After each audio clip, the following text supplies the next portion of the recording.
You know when you hear a message and you immediately think, okay, is that for me or is that for someone else? It's such a human question. Well, today we're jumping into a story from the Gospel of Luke that kicks off with that exact problem. And the way Jesus answers it, it's a total masterclass in turning a simple question into a really profound personal challenge. All right, let's get into it. So you got to picture the scene. Jesus is surrounded by this massive crowd. The text says it's so big, people are literally trampling each other to get close. But his focus is on his inner circle, his disciples. And one of them, Peter, has something very specific he needs to know. And there it is. Peter just wants to know the deal. Is this a private briefing just for the team, for us? Or is this a general announcement for everybody? He's drawing a line in the sand between the insiders and the outsiders, and he wants to know which side this teaching is for. It's so relatable, right? We all want to know what's expected of us, specifically. Now, what's so fascinating is what Jesus does next. He doesn't give a straight answer. No simple yes or no. He doesn't say, Peter, it's just for you guys, or nope, it's for everyone. Instead, he answers Peter's question by telling another story, a parable that completely flips the whole conversation on its head. The setup is pretty straightforward. A master is heading out of town, and he puts one of his servants, a steward, in charge of everything. And we're not just talking about watering the plants here. This guy is responsible for managing the master's entire property and, crucially, for taking care of all the other servants. It's a huge position of trust and authority. And this is where it all hinges on a choice. Jesus lays out two completely different paths for this steward. The faithful one, he just gets to work. He does his job day in and day out, making sure everyone is fed and everything is running smoothly.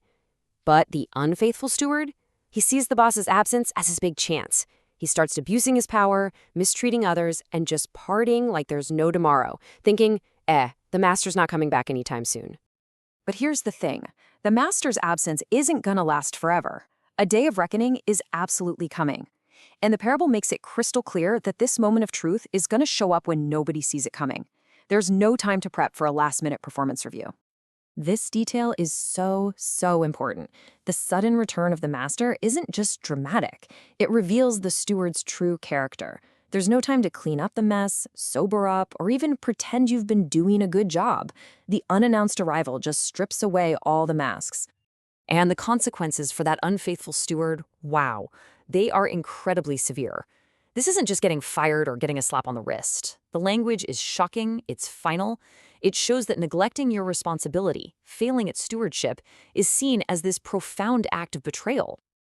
Okay, so let's bring it back to Peter's original question. Is this for us or them?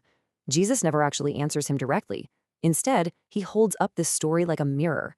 It's a genius move. He totally shifts the focus from who is this message for to which one of these people are you?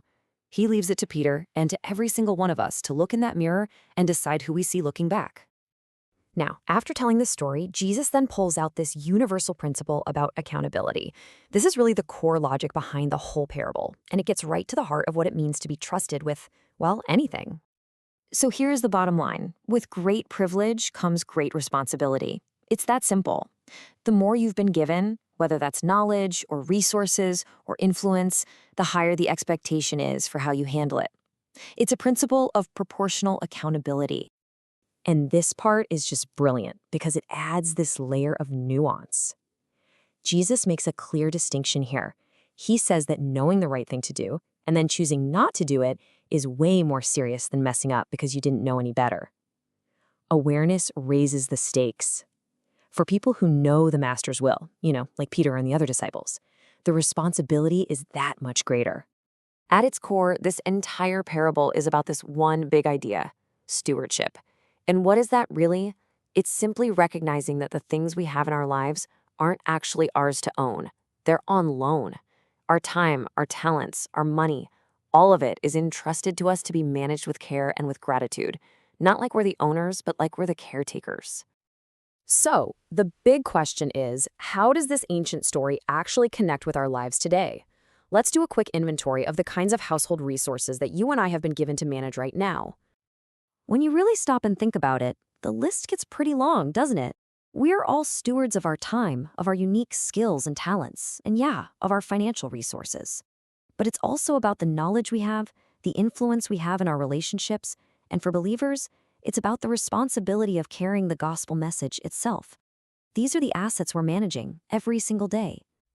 And, being a faithful steward doesn't mean we have to live in a constant state of anxiety. The parable actually teaches the opposite. True readiness is all about quiet consistency. It's about having integrity in the small, everyday choices. It's the total opposite of the unfaithful steward who only cared about how things looked right before the master was scheduled to show up. Real faithfulness is just a way of life, not some last-minute scramble. And that really brings us right to the point. Jesus' brilliant move was to never answer Peter's question, but to turn it back on him. This story isn't meant to be a label that tells you who you are. It's a question that asks you who you're choosing to be.